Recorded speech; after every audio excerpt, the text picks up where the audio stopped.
दोस्तों, आज की इस वीडियो के अंदर हम आप सभी के साथ में आपकी क्लास 8th जियोग्राफी सब्जेक्ट के चैप्टर नंबर 3 के पार्ट 2 को डिस्कस करने वाले हैं। और यार, अगर आपने अभी तक हमारे पार्ट 1 की वीडियो को नहीं देखा है तो आप उसको जाके देख सकते हैं और समझ सकते हैं। बाकी चलो यार, आज हम स्टार्ट करेंगे हमारे यहाँ पे साउथ अमेरिका से। कल मैंने आपको मैप शो किए थे और डिफरेंट जो आपके मिनरल्स हैं उनकी लोकेशंस के बारे में आप सभी को बताया था। तो यहाँ पे आपको बताता है Brazil is a largest producer of the high grade iron ore in the world. Chile and Peru are the leading producer of copper. Brazil and Bolivia are among the world largest producer of the tin. South America also has a deposit of gold, silver, zinc, chromium, manganese, bauxite, mica, platinum, asbestos and diamond. Minerals oil is found in Venezuela, Argentina, Chile, Peru and Colombia. तो यार, यहाँ पे आप सभी को ये सारी बातें समझाता है और कहता है कि जो आपका ब्राज़ील है उसके अंदर जो आपका आयरन प्रोड्यूस होता है वो सबसे बेस्ट क्वालिटी का माना जाता है वर्ल्ड के अंदर। फिर जो आपका चिले और पेरू है वहाँ से हम लोगों को कॉपर भी देखने को मिलता है। और जो आपका ब्राज़ील और बोलीविया है साउथ अमेरिका के अंदर, वहाँ से हमको सबसे ज़्यादा टिन मिलता है वर्ल्ड के अंदर। फिर यहाँ पे बताता है कि जो आपका साउथ अमेरिका है वहाँ पे हमें और भी बहुत सारे मेटल्स, नॉन मेटल्स और आपके जो मिनरल्स होते हैं वो मिलते हैं, जैसे कि आपका gold, silver, zinc, chromium, manganese, bauxite, mica, platinum, asbestos और डायमंड हो गया आपका। ठीक है। फिर यहाँ पे आप सभी को बताता है कि जो आपके मिनरल ऑयल होते हैं वो हमें मिलते हैं वेनेजुएला से, अर्जेंटीना से, चिले से, पेरू से और कोलंबिया से। ठीक है ना। उसी के साथ चलो यार माय फ्रेंड्स, अब बारी आती है हमारे अफ्रीका को डिस्कस करने की। अफ्रीका की लोकेशन कहाँ है, चलो मैं एक बार आपको शो कर देता हूँ। यहाँ पे पीछे देखो यार, ये हो गया आपका अफ्रीका। उसी के साथ में ये हो गया आपका साउथ अमेरिका, जिसको हमने अभी अभी डिस्कस किया है। तो अब यहाँ पे आप सभी को कहता है Africa is rich in mineral resources, कि भाई जो अफ्रीका है यहाँ पे हमें बहुत ज़्यादा मिनरल्स देखने को मिलते हैं। It is the world largest producer of diamond, gold and platinum. South Africa, Zimbabwe and Zaira produce a large proportion of the world gold.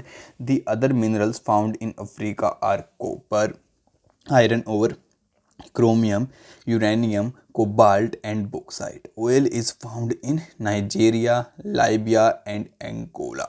अब यार, यहाँ पे आप सभी को बताते हैं कि जो आपका अफ्रीका है यहाँ पे हमें बहुत ज़्यादा मिनरल रिसोर्स देखने को मिलते हैं। यहाँ पे जो वर्ल्ड का सबसे ज़्यादा हम लोगों को डायमंड प्रोड्यूस होता है, गोल्ड मिलता है, प्लेटिनम मिलता है। फिर यहाँ पे बताता है कि साउथ अफ्रीका के अंदर जो आपका जिम्बाब्वे है, जायरा है, वो सबसे ज़्यादा पोर्शन प्रोड्यूस करते हैं गोल्ड का वर्ल्ड के अंदर। फिर बताता है कि जो आपकी और भी बहुत सारे मिनरल्स हैं, जैसे कि कॉपर हो गया, आयरन ओर हो गया, क्रोमियम हो गया, यूरेनियम हो गया, कोबाल्ट हो गया, बॉक्साइट हो गया, वो सभी भी हमें यहाँ से देखने को मिलते हैं। फिर बताता है कि oil is found in Nigeria, Libya and Angola, कि भाई जो आपका ऑयल है वो हमें नाइजीरिया, लीबिया और अंगोला से मिलता है। ठीक है ना। तो चलो यार, उसी के साथ में फ्रेंड्स अब बारी आती है डिस्कस करने की ऑस्ट्रेलिया के बारे में। तो यहाँ पे आप सभी को कहता है Australia is the largest producer of bauxite in the world. It is a leading producer of gold, diamond, iron ore, tin and nickel. It is also rich in copper, lead, zinc and manganese. Calgary and the Colorado areas of the Western Australia have a largest deposit of gold, कि भाई जो Australia है आपका सबसे बहुत ज़्यादा मात्रा में प्रोड्यूस करता है बॉक्साइट को आपके वर्ल्ड के अंदर। उसी के साथ में यार यहाँ पे हमको गोल्ड भी देखने को मिलता है, डायमंड भी देखने को मिलता है, आयरन ओर भी मिलता है, टिन भी मिलता है और निकल भी मिलता है। फिर बताते हैं कि यहाँ पे बहुत सारे कॉपर की, आपको कॉपर की जो हमारे ओर्स होते हैं वो भी देखने को मिलते हैं, लेड के भी मिलते हैं, जिंक के भी मिलते हैं और मैग्नीज के भी मिलते हैं। फिर बताते हैं आपको जो आपके कालगोरली और आपके कोलराइड एरियाज़ हैं वेस्टर्न ऑस्ट्रेलिया के, वहाँ पे हम सभी को बहुत ज़्यादा डिपॉजिट देखने को मिलते हैं हमारे गोल्ड के। उसी के साथ में चलो यार, अब हम बात करते हैं एंटार्क्टिका के बारे में। तो जो आपको पता है कि वहाँ पे सारा टाइम बर्फ़ जमी रहती है आपके, यहाँ पे बताता है the geology of Antarctica is sufficiently well known to predict the existence of variety of mineral deposit. Some probably large, significantly size of deposit of a coal in the Transantarctic Mountains and iron near the Prince Charles Mountain of East Antarctica is forecasted. Iron ore, gold, silver and oil are also present in the commercial quantity. अब यहाँ पे आप सभी को बताता है कि जो आपका एंटार्क्टिका है वहाँ पे हम ऐसा प्रेडिक्ट कर सकते हैं, यानी कि अनुमान लगा सकते हैं कि हमारे बहुत सारे मिनरल्स डिपॉजिट हम लोगों को वहाँ पे ज़रूर मिलेंगे। जैसे कि बहुत सारा आपका कोयल मिल सकता है, साथ में हम लोगों को जो उसके आपके ट्रांसिक माउंटेन्स हैं, वहाँ पे हम लोगों को आयरन वगैरह मिल सकता है। जो आपके प्रिंस चार्ले माउंटेन्स हैं वहाँ पे हमें मतलब कि आयरन, गोल्ड और आपका सिल्वर हो गया, ऑयल भी मिल सकता है, और बहुत ज़्यादा यानी कि कॉमर्शियल क्वांटिटी के अंदर हम लोगों को मिल सकता है। ठीक है ना। तो यार ये बात यहाँ पे आप सभी को बताता है। उसी के साथ में चलो यार अब हम डिस्कस करते हैं। क्या डिस्कस करेंगे? अब यूजेस ऑफ मिनरल्स को लेके, और फिर हम बात करेंगे कंजर्वेशन ऑफ मिनरल्स को, कि हम कैसे मिनरल्स को यूज़ करते हैं और कैसे हमको उनको बचाना चाहिए। ठीक है भाई फ्रेंड्स, तो चलो फटाफट से डिस्कस कर लेते हैं इसको भी। अब यहाँ पे कहता है आप सभी को, minerals are used in many industries. Minerals which are used for gems are usually hard, these are then sent in various styles for jewellery. Copper is another metal used in everything from coins to pipes. Silicon used in the computer industry is obtain from quartz. उसके साथ में आपको बताता है aluminium obtain from its ore bauxite is used in automobiles and airplanes, bottling industries, buildings and even in the kitchen cookware. अब यार यहाँ पे आप सभी को ये सारी बातें समझाता है कि जो आपके मिनरल्स होती हैं हम उनका अलग अलग प्रकार की इंडस्ट्रीज़ के अंदर अलग अलग तरीके से यूज़ करते हैं। जैसे कि जो आपके जेम्स होती हैं वो यूजुअली आपके हार्ड होते हैं, जो आपकी ज्वेलरी बनती है यानी कि गहने वगैरह बनते हैं वहाँ पे हम उसका इस्तेमाल करते हैं। अब जैसे अगर हम बात करें कॉपर की, तो उससे आप सभी को पता है कि हम आपकी बहुत सारी वायर्स बनाते हैं, हम सिक्के भी बनाते हैं, और भी बहुत जगह इसका यूज़ करते हैं। अगर हम बात करें आपसे सिलिकॉन की, तो हम उसका यूज़ करते हैं आपकी कंप्यूटर इंडस्ट्री के अंदर, मोबाइल इंडस्ट्री के अंदर। आप सभी को पता होगा कि आपके सिलिकॉन से जो प्रोसेसर होते हैं उसके अंदर भी पिन्स बनाने में हेल्प होती है। उसी के साथ में और भी सिलिकॉन का यूज़ होता है आपका इस सब इंडस्ट्रीज़ के अंदर, जो कि आपका क्वार्ट्ज से बनता है। अब हमें बताता है कि जो आपका एल्यूमिनियम होता है वो हमें बॉक्साइट से मिलता है। ठीक है ना, वो हमें बॉक्साइट से मिलता है, और उसका यूज़ हम करते हैं आपकी जो एयरप्लेन बनाने वाली फैक्ट्री होती है, बोटलिंग इंडस्ट्री होती है, बिल्डिंग्स बनाने वाली होती हैं, जो किचन का कुकवेयर सामान बनाती हैं, उन सभी चीज़ों के अंदर। ठीक है ना। तो इसी के साथ अब हम डिस्कस करेंगे कि कंजर्वेशन ऑफ मिनरल्स, कि आखिरकार कैसे हम हमारे जो मिनरल्स हैं उनको हम बचा सकते हैं, कंजर्व कर सकते हैं। तो अब यहाँ पे आप सबको कहता है, minerals are a non renewable resource, it takes thousand of year for the formation and the concentration of minerals. कि भाई जो हमारे मिनरल्स होते हैं वो एक नॉन रिन्यूएबल रिसोर्स है, यानी कि वो जल्दी से अपने आप को रिकवर नहीं कर पाता, बहुत हज़ारों साल लग जाते हैं उसको बनने के लिए। फिर बताते हैं the rate of formation is much smaller than the rate at which the humans consume this minerals. कि भाई जिस रेट से आपके जो है मिनरल्स बनते हैं वो रेट आपका कम है एज़ कम्पेयर टू जिस रेट से इसको आज के टाइम पे लोग यूज़ कर रहे हैं। ठीक है ना। अब आपको आगे बताता है कि it is necessary to reduce wastage in the process of mining, recycling of metals is another way in which minerals resources can be conserved. अब यहाँ पे बताता है कि भाई हमें मिनरल्स को वेस्ट बिल्कुल भी नहीं करना चाहिए, माइनिंग प्रोसेस के द्वारा भी और वैसे भी, और हमें कोशिश करनी चाहिए कि हम किसी भी चीज़ को यूज़ करते हैं तो उसको हम रिसाइकल करवा पाएँ। उसी के साथ में आपको यहाँ पे बताता है कि भाई और भी बहुत सारे ऐसे मतलब कि मेजर्स हैं जो कि हमें लेने चाहिए हमारे मिनरल्स को बचाने के लिए। यहाँ पे आपको साइकिल भी शो कर रखी है, रिड्यूस, रीयूज़, रिसाइकिल, की एक चीज़ का दोबारा यूज़ करो, उसी के साथ में अपनी जो ज़रूरतें हैं उसको थोड़ा घटाओ और रिसाइकिल करने की कोशिश करो हमारे मिनरल्स को, तो हम इसको यहाँ पे बचा सकते हैं, कंजर्व कर सकते हैं। उसी के साथ में चलो यार अब हम डिस्कस करते हैं पावर रिसोर्सेज के बारे में। तो अब यहाँ पे आपको कहता है, Sunny mother begins her day by switching on the geyser, she iron Sunny school uniform before working him up, she then rush to the kitchen to prepare a glass of orange juice for him in the blender, Sunny have you finished taking bath, comes and have your breakfast, call out mother while preparing breakfast on the gas stove for this Sunny. While going to the school, Sunny forgets to switch off light and fans. When mother switches them off, she thinks that life in the cities may be more comfortable, but its dependency on more and more gadgets, all of which consume energy, has led to a wide gap between the demands and the supply. With the advent of science and technology, the lifestyles are changing very fast. तो यार यहाँ पे आप सभी को बताता है कि जो सन्नी की मम्मा होती है उसके लिए सुबह मतलब कि जैसे ही वो सुबह उठती है तो सबसे पहले वो गीज़र चालू करती है ताकि उसका लड़का नहा सके, और फिर वो यहाँ पे उसके जो कपड़े होते हैं उनको इस्त्री करती है, फिर उसके लिए वहाँ पर किचन के अंदर जाके एक ऑरेंज जूस बनाती है, फिर उसको बाद में पूछती क्या तुम नहा लिए, तो लो अब जूस पी लो, अपना ब्रेकफास्ट कर लो। उसी के साथ में उसकी मम्मी जो होती है उसको स्कूल के अंदर के लिए तैयार होने में हेल्प करते हैं, उसको स्कूल में भेज देती है। तो वो यहाँ पे जो उसकी लाइट्स होती हैं, फैंस होती हैं, उनको बंद करना भूल जाता है, तो बाद में उसकी मोमोज को बंद कर देती हैं। तो यार यहाँ पे ये सभी बात हम लोगों को समझ में आती है कि जो हमारी लाइफस्टाइल है काफ़ी ज़्यादा डिफरेंट होती चली जा रही है, जो गैजेट्स हैं उनके ऊपर हम ज़्यादा डिपेंड हो रहे हैं पहले के कंपैरेटिव में, ठीक है ना। और यहाँ पे जो टेक्नोलॉजी है हमारे लाइफस्टाइल को काफ़ी हद तक बहुत तेज़ी से बदल रही है, ठीक है ना।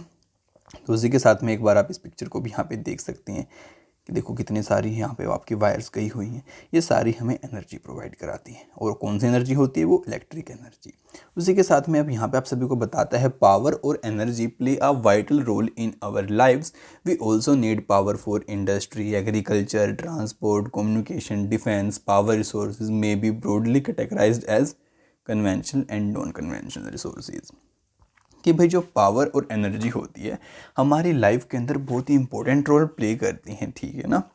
और यार हमें बताता है कि जो पावर होती है उसकी ज़रूरत हमें हमारी फैक्ट्रियों में पड़ती है, हमारी खेती के काम में पड़ती है, ट्रांसपोर्ट के काम में पड़ती है, कम्युनिकेशन में पड़ती है, और भी बहुत सारी चीज़ों में हमें उसकी ज़रूरत पड़ती है, ठीक है ना। तो इसलिए हम इसको दो पार्ट्स के अंदर बांट सकते हैं, एक तो होती है आपकी कन्वेंशनल सोर्सेज, एक होती हैं आपकी नॉन कन्वेंशनल सोर्सेज, ठीक है ना। तो चलो पहले हम कन्वेंशनल को स्टडी करते हैं, फिर आगे हम दूसरी वाली को प्रोसीड करेंगे, ठीक है। अब यहाँ पे आप सभी को कहता है conventional source of energy are those which have been in common use for a long time. Firewood and fossil fuel are the two main conventional energy resource. अब यहाँ पे बताता है आप सभी को कि जो हमारी कन्वेंशनल सोर्स होती हैं ये वो वाली सोर्स होती हैं जिसको हम बहुत लंबे टाइम से इस्तेमाल करते हुए चले आ रहे हैं। जैसे कि आपका फायरवुड हो गया, यानी कि लकड़ी का हम इस्तेमाल करते हैं जलाने के लिए। फिर बताता है it is widely used for cooking and heating in our country. More than 50% of the energy used by villages come from the firewood. कि भाई जो आपकी फायरवुड है यानी कि लकड़ी से आग हम जलाते हैं, इसका इस्तेमाल हम करते हैं खाना बनाने के लिए, हीट करने के लिए, और रात को आपको पता होगा कई बार तो हम रास्ता देखने के लिए भी इसका इस्तेमाल करते हैं। तो हमारे जो गांव की 50% से ज़्यादा पॉपुलेशन है वो इसी का इस्तेमाल करती है आज के टाइम में भी, ठीक है ना। उसी के साथ में यार यहाँ पे आपको एक चार्ट देखने को मिल जाएगा। बाकी अगर आप कहते हैं तो आपके इसको मैं एक बार जूम करके भी आप सभी को दिखा देता हूँ, ये देख लो यार, ठीक है ना। यहाँ पे आप सभी को यही बता रखा है कि आपका ये ऑयल हो गया, ये नेचुरल गैस हो गई, उसके बाद ये आपकी इसकी एडवांटेज हैं, ये इसकी आपकी एडवांटेज हैं, अब ये इन दोनों की डिसएडवांटेज हैं। उसी के साथ में यहाँ पे आपको बता रखा है कि आपके कन्वेंशनल सोर्स यानी कि जो हम पुराने टाइम से इस्तेमाल करते हुए आ रहे हैं उसके अंदर आपका फायरवुड आता है, कोयल हो गया, हाइडल पावर हो गया। अब यहाँ पे फायरवुड की आपको एडवांटेज बता रखे हैं कि हमें इजीली मिल जाती है, उसके बाद यहाँ पे इसको कलेक्ट करने में टाइम लगता है, हम लोगों को डिसएडवांटेज भी यहाँ पे बता रखी हैं। अब इसकी भी हमें एडवांटेज यहाँ पे बता रखी है कि यहाँ पे हम सभी को मतलब कि इससे बहुत अच्छी इलेक्ट्रिक एनर्जी मिल जाती है, साथ ही बहुत सारा प्रदूषण यहाँ पे फैलाता है। तो इसी तरीके से आपकी इसकी बता रखे हैं कि यहाँ पे कोई पोल्यूशन नहीं होता, लेकिन जो यहाँ पे बहुत सारे लोग होते हैं उनको उनकी जगह से किसी दूसरी जगह के ऊपर शिफ्ट करना पड़ता है। तो मैं चाहता हूँ कि आप इस चार्ट को एज अ होमवर्क खुद से पढ़ें, ज़्यादा टफ टास्क यहाँ पे नहीं है। कुछ समझ में नहीं आता तो कमेंट बॉक्स आप सभी के लिए खाली पड़ा है, वहाँ पर आप मेरे से अपने डाउट्स को क्लियर कर सकते हैं। साथ ही अगर आपको वहाँ पे अच्छा नहीं लगता डाउट्स को क्लियर करना तो डिस्क्रिप्शन के अंदर मेरे सोशल मीडिया के लिंक आपको देखने को मिल जाएंगे, ठीक है ना। तो वहाँ पे डिस्कस कर लेना आप लोग। उसी के साथ में चलो यार अब मैं आपको आगे समझाता हूँ। तो अब कहते हैं देखो अब एक बार इस लड़की को देखो, ये कितनी सारी यहाँ पे लकड़ियों को लेके जा रही है, यही हमारी फायरवुड होती है। अब इसका इस्तेमाल करेगी ये अपने घर के कामों करने के लिए। हमें बताता है remains of plants and animals which were burnt under the earth of 4 millions of years got converted by the heat and the pressure into fossil fuels. Fossil fuels such as the coal, petroleum, natural gas are the main source of conventional energy. The reserves of the minerals are limited. The rate at which growing world population is consuming them is far greater than the rate for their formation, so these are likely to be exhausted soon। अब यार यहाँ पे आप सभी को यही बात समझाता है कि भाई देखो जो आपके मतलब कि हमारे पेड़ पौधे होते हैं, उनकी टहनियाँ होती हैं, या फिर कोई जानवर यहाँ पे जिसकी डेथ हो जाती है हम उसको ज़मीन के नीचे दबा देते हैं, तो फिर क्या होता है आप सभी बताओ क्या होता है। फिर होता ये है कि भाई उसकी मतलब कि बहुत मतलब कि अर्थ में वो नीचे चला जाता है, उसके बाद उसके ऊपर जो अर्थ की हीट होती है वो एक्ट करती है, जो अर्थ का प्रेशर होता है वो एक्ट करता है, और आगे चल के आपका वो फॉसिल फ्यूल बन जाता है, FF बन जाता है। फिर फॉसिल फ्यूल आपके क्या होते हैं मैंने आपको पहले बता रखा है, जैसे आपका कोयल हो गया, पेट्रोलियम हो गया, नेचुरल गैस हो गई। तो यार फिर वो हमें मिलते हैं, लेकिन यहाँ पे बता रहा है कि आज के टाइम पे जो हमारी पॉपुलेशन है वो एकदम से बहुत ज़्यादा बढ़ती चली जा रही है, लेकिन जिस रेट पे हमारे ये जो बन रहे हैं ना क्या बन रही हैं, हमारे फॉसिल फ्यूल बन रहे हैं, वो थोड़ा स्लो है यहाँ पे, ऐसे वो थोड़ा स्लो रेट है और इस रेट पे हमारी पॉपुलेशन बढ़ रही है। तो अब आप ही सोचो कि आने वाले टाइम में क्या ये फिनिश नहीं हो जाएंगे, क्या ये अभी हमारे खतरे में नहीं है। तो यार इसलिए हम इनको कंजर्व यहाँ पे करने की कोशिश करनी चाहिए। उसी के साथ में आपको वो मैंने दिखा दी थी। अब आप यहाँ पे देखिए आपका जो थर्मल पावर स्टेशन होता है जहाँ पे इलेक्ट्रिसिटी बनती है वो कैसा आपका दिखाई देता है। बाकी अब बारी आती है कोयल के बारे में डिस्कस करने की। तो यहाँ पे कहते हैं this is the most abundantly found fossil fuel. It is used as a domestic fuel in industries such as iron and steel, steam engines, and as generator electricity. Electricity from the coal is called the thermal power. The coal which we use today we found million of years ago when giant ferns and the swamps got buried under the layer of the earth. Coils is therefore referred to as the buried sunshine। अब यहाँ पे आप सभी को basically ये बात बताना चाहते हैं कि जो आपका कोयल फॉसिल फ्यूल है सबसे ज़्यादा मात्रा में हम लोगों को यही मिलता है और उसका हम डोमेस्टिक यानी कि अपने घरेलू कामों में भी यूज़ करते हैं और फैक्ट्रियों में भी यूज़ करते हैं। आपकी आयरन और स्टील की जहाँ पे हम इलेक्ट्रिसिटी बनाते हैं वहाँ पे भी, और जहाँ पे हम इंजन बनाते हैं रेल की वहाँ पे भी। फिर आपको बताते हैं कि जो आपका कोयल है इसको यार मतलब कि बहुत ज़्यादा साल लगते हैं आपके बनने के लिए। और आपका बना कैसे था कि जो उस टाइम पे हमारे बड़े बड़े जानवर थे, हमारे पेड़ पौधे थे, वो हमारी अर्थ के नीचे दबते चले गए, उसके बाद उनसे हमें हमारा कोयल मिला है, ठीक है ना। इसलिए यार हम इसको क्या बोल देते हैं, ब्राइट सनशाइन, यानी कि दबा हुआ हमारा सूरज की रोशनी। उसी के साथ में यार अब आपको आगे बताता है, कहते हैं कि the leading coal producer of the world are China, USA, Germany, South Africa and France. कि जो सबसे ज़्यादा कोयला प्रोड्यूस करते हैं वर्ल्ड के अंदर, सबसे पहले चाइना, फिर US, Germany, Russia, south Africa और फ्रांस, इन देशों के नाम यहाँ पे इंक्लूड कर रखे हैं। फिर बताता है कि the coal producing areas of India are the Raiganj, Jharia, Dhanbad and the Bokaro in Jharkhand. फिर जो हमारे अगर हम इंडिया की बात करें तो जो कोयल है वो हमें रायगंज, झरिया, धनबाद, बोकारो, इन सभी जगह से हमें देखने को मिलता है और ये आपकी तकरीबन झारखंड के अंदर ही है। फिर आपको पेट्रोलियम के बारे में बताता है और यहाँ पे कहता है petroleum that's keep your car running as well as the oil that keep your cycle from the squeaking both begin as a thick black liquid called petroleum. कि भाई जो आप पेट्रोल का इस्तेमाल करते हैं अपनी कार को चलाने के लिए, जो आपके साइकिल के जो टायर होते हैं उनके अंदर आप तेल डालते हैं, ये सभी हमें मिलती हैं एक ब्लैक लिक्विड से जिसको हम बोलते हैं petroleum. It found between the layer of rocks and is drilled out oil fields located in of शोर एंड द कोस्टल एरियाज। अब यहाँ पे आप सभी को बताते हैं कि ये आपका जो ये होता है ना ब्लैक लिक्विड, इसको हम ड्रिल करके बाहर निकालते हैं और ये हमें कोस्टल एरियाज़ में देखने को मिलता है। फिर बताता है this then send to the refineries which process the crude oil and produce a variety of product like the diesel, petroleum, kerosene, wax, plastic and lubricants। अभी हमें बताता है कि फिर होता है क्या है कि हम इसको बाद में रिफाइनरीज़ के अंदर भेजते हैं। फिर जो आपकी रिफाइनरीज़ होती हैं आगे चल के इससे डीजल, पेट्रोल, केरोसिन, वैक्स और प्लास्टिक और लुब्रिकेंट्स बहुत सारी चीज़ें ऐसी बनाती हैं। फिर बताते हैं petroleum and its derivatives are called the black gold. कि जो आपका पेट्रोलियम है उससे जो भी चीज़ें बनती हैं हम उन सभी को बोलते हैं ब्लैक गोल्ड। फिर बताता है as they are very valuable the chief petroleum producing countries are the Iran, Iraq, Saudi Arabia and Qatar. फिर यहाँ पे बताता है आप सभी को कि जो सबसे ज़्यादा आपका पेट्रोलियम प्रोड्यूस करती हैं उन देशों के नाम हैं आपके ईरान, इराक, सऊदी अरेबिया और कतर। फिर बताता है the other major producers are the USA, Russia, Venezuela and Algeria. फिर जो आपके दूसरे प्रोड्यूसर की बात करें तो उनमें आपका यूएसए हो गया, रशिया हो गया, वेनेजुएला हो गया और अल्जीरिया हो गया। फिर कहते हैं the leading producer in India are the दिंगभोई इन असम और Bombay High in Mumbai and the deltas of Krishna and Godavari river.